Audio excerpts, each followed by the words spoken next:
Class 3rd. Your English Smart Grammar. Today we are starting your first chapter, The Sentence. The sentence. Sentence means वाक्य. Students, first we read definition of sentence. First we read definition of sentence. यहाँ एक question इसमें और भी बनता है. What is sentence? What is sentence?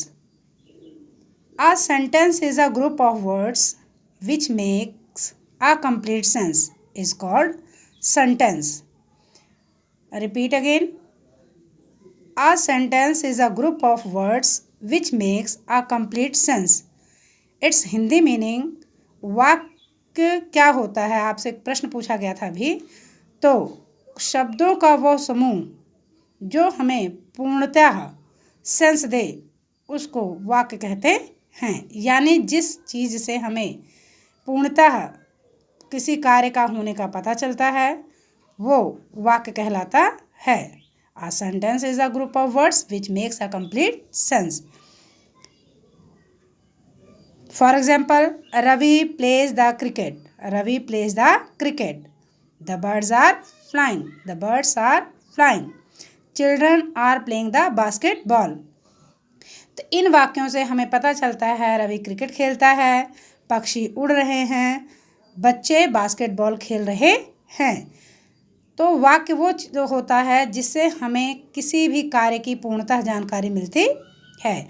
अगर हमें कंप्लीट सेंस ना निकल रहा हो किसी वाक्य से तो वो सेंटेंस नहीं माना जाता है.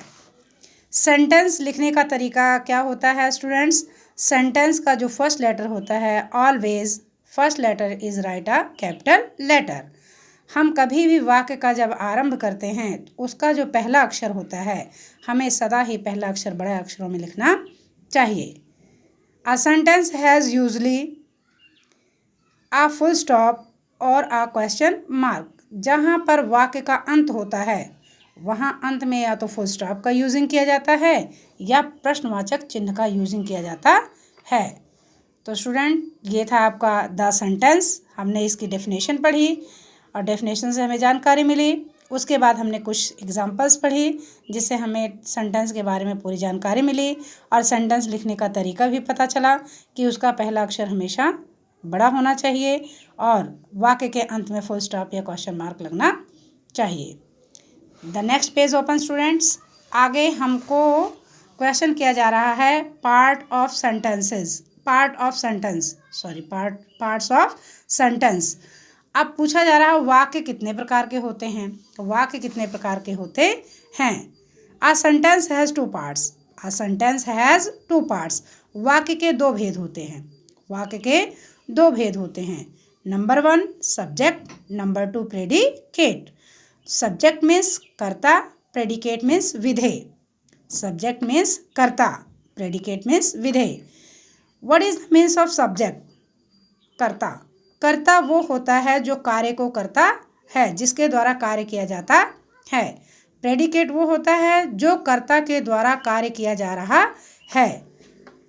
तो स्टूडेंट्स, पहले तो हम डेफिनेशन ऑफ सब्जेक्ट पढ़ेंगे. What is the definition of subject? In a sentence, the person or thing we talk about is called the subject. In a sentence, the person or thing we talk about is called the subject.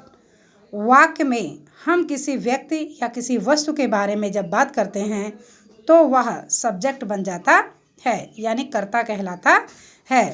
वाक्य में जब हम किसी व्यक्ति और वस्तु के बारे में बात करते हैं तो वह कर्ता बन जाता है. अगला डेफिनेशन जो है हम प्रेडिकेट की पढ़ेंगे. In a sentence what is said about the subject is called the predicate. In a sentence what is said about the subject is called the predicate. वाक्य में जब हम सब्जेक्ट द्वारा किए गए कार्य के बारे में बात करते हैं तो वह प्रेडिकेट कहलाता है. मैं क्वेश्चन आपको बोल रही हूँ स्टूडेंट्स, जिससे आपको सब्जेक्ट एंड प्रेडिकेट आपका क्लियर हो जाएगा. The cow is eating the grass. The cow is eating the grass. मैंने एक क्वेश्चन बोला है, इसमें जो द काउ है वो आपका सब्जेक्ट बन जाएगा, इज ईटिंग द ग्रास जो है आपका प्रेडिकेट हो जाएगा। The cow is subject and it is eating the grass जो क्वेश्चन में दो पार्ट में बढ़ जा रहा है, काउ इसका सब्जेक्ट हो जा रहा है और प्रेडिकेट इसका इज ईटिंग द ग्रास हो जा रहा है। तो स्टूडेंट्स आई थिंक आपको ये समझ में आ गया होगा। नेक्स्ट पेज पर आपकी एक्सरसाइज हैं। एक्सरसाइज में क्या करना है आपको, Rohan rights this sentence but he forgot the rules of the about the sentence. Rohan ने कुछ सेंटेंस लिखे हैं पर वो सेंटेंस के कुछ रूल्स भूल गए हैं। जैसे कि मैंने पीछे अभी बताया है आपको कि जब भी हम सेंटेंस लिखते हैं तो उसका पहला अक्षर जो होता है यानी first letter is always write a capital letter. तो आपको एक्सरसाइज में Ashoka was a great king दिया गया है, Ashoka was a great king. तो और रोहन ने अशोका की जो ए है वो स्मॉल लेटर में लिखी हुई है, देख रहे हैं जैसा कि आपको हम दिखा रहे हैं वीडियो में, ए जो है वो स्मॉल लेटर में दिया गया है। So first letter is always write a capital letter. तो अशोका की हम ए पहले कैपिटल करेंगे। उसके बाद स्टूडेंट्स 4 क्वेश्चन और बच रहे हैं आपको, ये आप स्वयं में ही सॉल्व इटसेल्फ स्वयं इसको अपने आप सॉल्व करके और मुझे इसका वीडियो बनाकर या फ़ोटो खींचकर भेजेंगे। और इसी के साथ मैं एक और फ़ोटो भी आपको क्लिक करके दे रही हूँ कि आपको ग्रामर का फर्स्ट चैप्टर जो है इस तरह आपको अपनी कॉपी में लिखना है। फर्स्ट चैप्टर जो आपको है इस तरह कॉपी में पूरा लिखना है।